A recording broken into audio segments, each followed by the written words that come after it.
Well, Parliament is meeting during the pandemic amidst COVID-19 precautionary measures. Well, it's a constitutional obligation for the legislatures to assemble. But quite surprisingly, a decision of the government has kicked off a major political controversy. In the name of pandemic, the question hour has been dropped. Not just the question hour has been dropped, the time allocated for 0 hour has been reduced to off, and the private member business has also been given up. The most striking aspect of all this is the question hour. Well, I was a member of the Legislative Council for 8 years and I was very active in asking questions. I will tell my own experience with the question hour.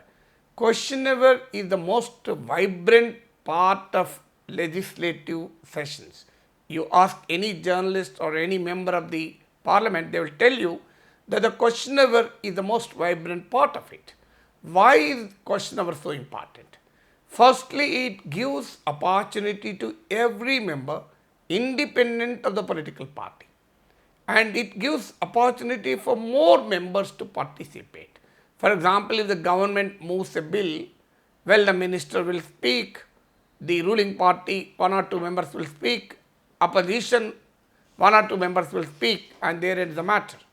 Whereas the question hour gives opportunity to a large number of MPs to ask questions. That's number one. Number two, it gives an equal opportunity to every member. The only difference is the ruling party will have more questions to ask because the number of questions that will be asked in the parliament is directly proportional to the strength of that political party in the house. But every party member will get an opportunity to ask a question. That is the second advantage.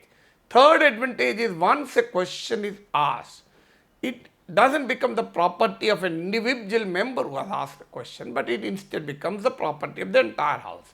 So once a question is asked, normally the person who asks the question will get the first opportunity to ask the supplementaries, and the subsequent supplementaries any MP can ask. For instance, if a ruling party member asks a question, and the opposition member can even ask the supplementaries. So you may not be listed in the names of people who ask the question, but you still have the right to ask supplementary questions. So therefore, it gives greater opportunity for the members to pin down the executive. Well, what is the relationship between executive and legislature? When I say legislature, it can be assembly, it can be council, it can be Lok Sabha or Rajya Sabha.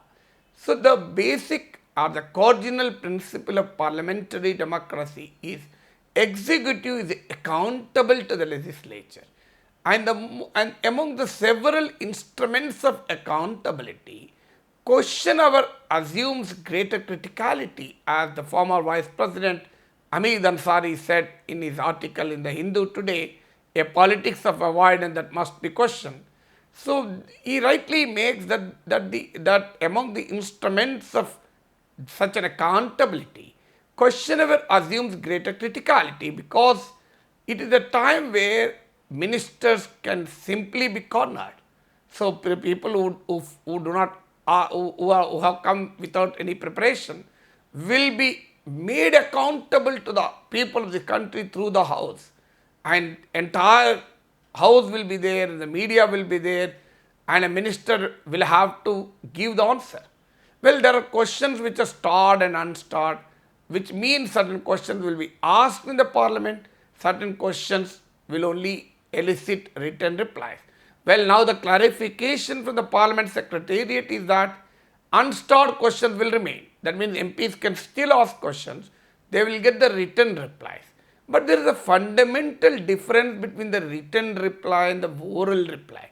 When there is an oral reply, you can ask supplementary questions, you can corner the minister cannot escape in a oral communication. But in a written communication, it is an impersonal communication. The MP receives the written reply, whatever the minister gives, that is the end of the matter. Most often, minister will not even see the reply. The officers will give the reply and the minister simply signs on it. So it doesn't really serve the purpose of real accountability. Sometimes what happens is, if the minister answers in a very bad manner, even the ruling party members will react. I have an experience. I have asked a question about the conditions in the Gandhi Hospital and Usmania General Hospital. And the minister concerned was a new minister. He stood up and replied, well, I will, everything is fine in Gandhi Hospital and Usmania Hospital. And the entire house was shocked. How can a minister say everything is right, everything is perfect, all facilities are available in Gandhi and Usmania hospitals? Surprisingly, many ruling party members stood up and said, the minister's answer is absolutely wrong. That is not the reality. Let the government should not run away from the reality. Let the government acknowledge the reality. Forget about addressing it. And the minister was thoroughly embarrassed when his own party members repeatedly cornered him that this is not the reply. The new minister told me in the corridors, sir, I really don't know. My officers advised me to speak like this.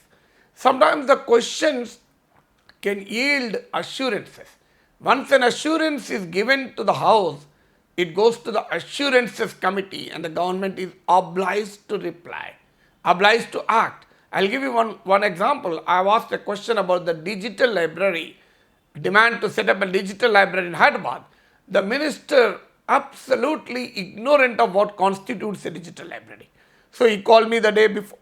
I said, sir, you have to save me. My officers are also not giving proper answer to me. We really do not know how to, what does it mean by a digital library. So this is 10 years ago, perhaps now the concept is more popular. So I told him, I will save you, but there is a way.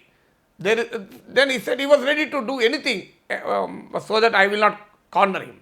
Then I said, I will not corner you, but you should give a clear assurance that you will set up a digital library. Then he immediately replied, so no problem, sir, I will give an assurance without knowing it also. Then he gave an assurance and I could take it up subsequently. So that is how the questionnaire gives an opportunity to get the issues to the people, to the House, to the legislative houses. Surprisingly, that questionnaire is now dropped. Well, the pandemic is cited. I don't understand when the parliament meets, whether it is questionnaire, whether it is government business, corona, I don't think will differentiate. Will corona bite you only when you are in a questionnaire? Will corona not bite you when you are in a government business, transacting government business?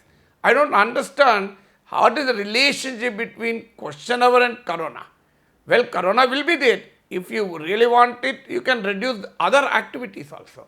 And today another report I have seen in the newspaper, 60% of Rajya Sabha questionnaire was lost in the last 5 years. 40% of the parliament questionnaire was lost last 10 years. Well, that's true. But parliamentary disruption is not confined to questionnaire. Well, if that is the matter, then entire parliament session were washed out number of times.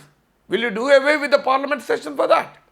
Well, how to ensure that the questionnaire will continue without disruption is a different question. But disruption of the questionnaire cannot legitimize dropping of questionnaire. But you have to see this decision to drop the questionnaire in its totality. It fits into the political culture of the current political dispensation. Not just in parliament, you are not allowed to ask questions. We have seen Prashant Bhushan asking questions invited criminal contempt of court. If you ask questions, you will be branded as anti-nationals, Chinese and Pakistani agents, urban Naxalites, and even terrorists. If you ask questions, perhaps you may even be jailed or killed. If you ask questions, you will be trolled by the non-state actors. And surprisingly, we have a Prime Minister, perhaps for the first time in independent India, who refuses to take questions from journalists in the live press conferences. He is known for his long monologues without anybody asking him anything. But questionnaire is not man ki baat. Questionnaire is sab ki baat. So the minister cannot give a man ki baat in a questionnaire. Perhaps that may be the reason why man ki baat is retained in pandemic, but questionnaire is dropped. So, as the veteran historian Ramila Thapar said, history reveals us, history teaches us. Question or not to question can never be a question. As Hamid Ansari, former Vice President, observed today, politics of avoidance should always be questioned.